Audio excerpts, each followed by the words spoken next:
Hello మా good morning రావాలి అందరు ఎలా ఉన్నారు? అందరు బాగుండాలనేది నేనైతే కోరుకుంటున్నా. ఎందుకంటే నేను కూడా బాగుండాలి కాబట్టి మీతో నేను ఉండాలని బాగా ఉండాలని అయితే కోరుకుంటున్నా మామ. ఈరోజు మీ ముంగర రావడానికి రీజన్ ఏంటంటే మా కోల్కతా ఇన్సిడెంట్స్ మీ అందరికీ తెలిసిందే. ఆ ఇన్సిడెంట్ పైన అతను రేప్ చేసిన పర్సన్ ఎవరైతే ఉన్నారో వాడైతే పోలీస్ అని అయితే తెలుసు అనమాట. కానీ ఇంకా అక్కడ ఉన్న న్యాయవాదులు అంతా ఇంకా ఎందుకు వాడిని అరెస్ట్ చేసి కూడా ఎందుకు వాడిని శిక్షించలేదో నాకైతే అర్థమైతే అవుతలేదు. మా ఇంటి దగ్గర నుంచి పక్కన షాప్కి వెళ్ళడానికి బండి తీసుకెళ్ళే మనము ఈ జనరేషన్ ఈ జనరేషన్లో రాధా ఆన్ పెడల్స్ మీకు వెనకలైతే ఇస్తారో చూడండి, Insta ID Radha on pedals.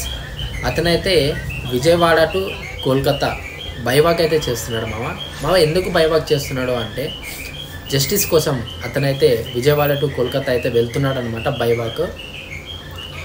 మీ అందరూ ప్రతి ఒక్కరు వీడియో చూసిన ప్రతి ఒక్కరు అయితే సపోర్ట్ అయితే ఇవ్వాలని అయితే కోరుకుంటున్నా.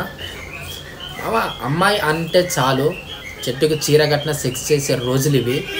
ఎందుకంటే ఇలాంటి జనరేషన్లో మనం ఉన్నాం రీసెంట్గానే మనకి ఇండిపెండెన్స్ డే అయ్యింది, స్వాతంత్రం మనకు వచ్చింది, కానీ అమ్మాయికి రాలేదు.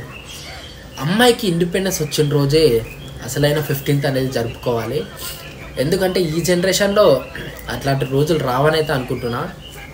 ముందుగా అయితే అలాంటి రోజులు రావాలని అయితే కోరుకుంటున్నా. సినిమా థియేటర్లో వేస్తారు కదా, smoking is injurious to health, మద్యపానం ఆరోగ్యానికి హానికరం, ఇలాంటివి కాదు వేయాల్సింది. అమ్మాయిని రేప్ చేసే కిందది కోసి చేతిలో పెడతారు అని అయితే వేయాలి. రేప్ చెయ్యాలి అనుకుంటే కూడా మైండ్లో అయితే ఆ భయం అయితే కలగాలి అట్లాంటి రోజులు రావాలని చెప్పి మనస్ఫూర్తిగా అయితే కోరుకుంటున్నా. మనం ఎలాగో అతనితో ట్రావెల్ అయితే చేయలేము, బైవాక్ అయితే చేయలేము. అతను ఎక్కడో ఉన్నాడు, మనం ఎక్కడో ఉన్నాము. అట్లీస్ట్ వీడియో షేర్ చేయగలిగితే చాలు మనం కోల్కతా వెళ్ళి జస్టిస్ కోసం వాళ్ళు నడుస్తున్నట్టు మనం నడవాల్సిన లేదు. వాళ్ళు నడుస్తున్నారు, వాళ్ళ వెనకాల సపోర్ట్ మనం ఉంటే చాలు. మీ అందరూ ఇలాంటి సపోర్ట్ చేస్తారని చెప్పి కోరుకుంటున్నామా. జస్టిస్ వచ్చేంత వరకు నేనైతే సపోర్ట్ అయితే ఉంటా, మీరు కూడా ఉంటారని మనస్ఫూర్తిగా అయితే నమ్ముతున్నామా. Thank you